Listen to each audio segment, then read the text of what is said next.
देखिए, हम लोग धरना नहीं, हम लोग आज रैली कर रहे हैं। जवानी चूंकि सरकार को दिए थे तो बुढ़ापा सम्मान पूर्वक जी पाए।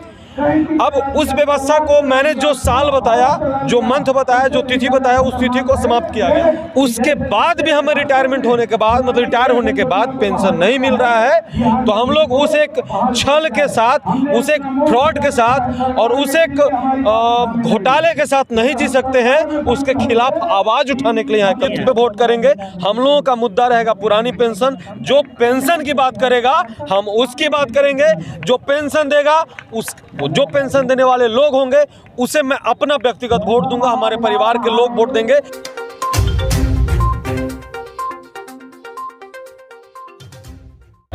देखिए, हम लोग धरना नहीं, हम लोग आज रैली कर रहे हैं। हम सभी लोग एकत्रित हुए हैं और आपके माध्यम से एक बात बताना चाहता हूं कि सरकारी कर्मचारियों को पहले केंद्र स्तर पे 2014 1 जनवरी के पहले और बिहार राज्य स्तर पे 1 सितंबर 2005 के पहले पेंशन व्यवस्था थी। मतलब उनको रिटायरमेंट करने के बाद सम्मान पूर्वक जिंदगी जीने के लिए, मतलब उनको एक सम्मानित कुछ न कुछ राशि दी जाती थी जिससे वो अपना जवानी चूंकि सरकार को दिए थे तो बुढ़ापा सम्मान पूर्वक जी पाए। अब उस व्यवस्था को मैंने जो साल बताया, जो मंथ बताया, जो तिथि बताया, उस तिथि को समाप्त किया गया। बिहार में 1 सितंबर 2005 को वो व्यवस्था समाप्त की गई और नया व्यवस्था दिया गया। एक ऐसा व्यवस्था जिस दिन के मैं 25 साल की आयु में सेवा में आता हूँ, उस दिन से 14% हमारे वेतन का काट लिया जाता है और काट करके राज्य सरकार से छीन करके पीएफआरडीए को दिया जाता है। उसके बाद भी हमें रिटायरमेंट होने के बाद, मतलब रिटायर होने के बाद पेंशन नहीं मिल रहा है।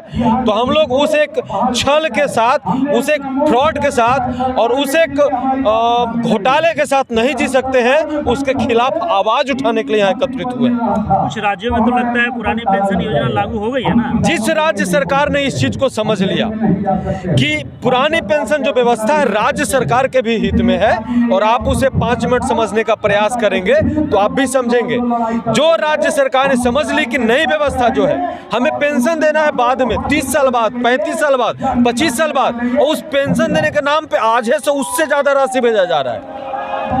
35 साल तक राशि भेजा जा रहा है, फिर भी पेंशन नहीं है। पेंशन तो हमें 67 साल तक ही देना है। एवरेज आयु 7 साल तक, 67 साल तक 7 ही साल देना है। मतलब हमें 7 साल तक 50 रुपया देना उचित है या 35 साल 30 साल तक 24 रुपया देना उचित है। ये एक बहुत बड़ा घोटाला है इस देश का। हम सबके हित का मामला है। हम सबके अपना वेतन का कटौती, राज्य सरकार के पैसों को कटौती करके पीएफआरडीए को भेजा जा रहा है। इसके खिलाफ हम लोग यहाँ खड़े हुए हैं। लड़ाई तो बहुत लंबी लड़ रहे हैं। क्या अभी तक सरकार का यहाँ पर कुछ सद्भावना आया है या कुछ ऐसा भरोसा दिलाया गया? अभी भरोसा तो नहीं आया है, लेकिन सरकार में शामिल जो राजद है उसके घोषणा पत्र में एवं सरकार को समर्थन दे रही कम्युनिस्ट पार्टी, सबके घोषणा पत्र में पुरानी पेंशन का बिंदु महत्वपूर्ण बिंदु है। और हम सबका मान के चलिए कि सभी कर्मचारियों ने पोस्टल बैलेट के माध्यम से अपना समर्थन भी जताया था इन पार्टियों को। जब पुरानी पेंशन के मुद्दा को उनके घोषणा पत्र में शामिल किया गया था तब। नई सरकार तो सर बने हुए कम से कम साल से ज़्यादा हो गया है, फिर अगर जो मुख्य मुद्दा था पेंशन योजना, इस पर काम क्यों नहीं की जा रही है? ये सरकार के स्तर का बात है, हम लोगों के स्तर का बात है मांग रखना।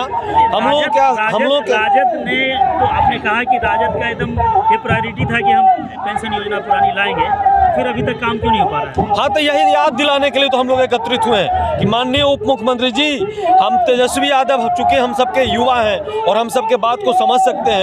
तो आपके माध्यम से उनसे निवेदन करना चाहते हैं और उनको याद दिलाना चाहते हैं कि आपके घोषणा पत्र में तो ये प्रमुख बिंदु था और इसके समर्थन में ही तो सरकारी कर्मचारियों ने आपको पुरानी पेंशन के पक्ष में समर्थन दिया था। इसको जितना जल्दी हो सके आप जितना जल्दी लागू करेंगे, आपका जो राज्य सरकार का कोष है वो बचेगा और इसे माननीय मुख्यमंत्री से संवाद स्थापित करके, समन्वय स्थापित करके जल्द से जल्द बिहार में लागू करवाएं। आपके माध्यम से माननीय उप मुख्यमंत्री से पूछेंगे। सर ये बताइए, लास्ट है सवाल आपसे है, अगर लागू नहीं होती है, चूंकि तेजस्वी यादव सरकार में आ चुके हैं, जो अपने वादों को आप दिलाए थे पूरा नहीं कर पाएंगे, तो आगे आप लोग क्या करेंगे? हम लोग अपने हित पे वोट करेंगे। हम लोगों का मुद्दा रहेगा पुरानी पेंशन। जो पेंशन की बात करेगा हम उसकी बात करेंगे। जो पेंशन देगा, जो पेंशन देने वाले लोग होंगे उसे मैं अपना व्यक्तिगत वोट दूंगा, हमारे परिवार के लोग वोट देंगे, क्योंकि हमारे परिवार के लोग हमारे वेतन से प्रभावित होते हैं। तो हम अपने वोट फॉर ओपीएस करेंगे।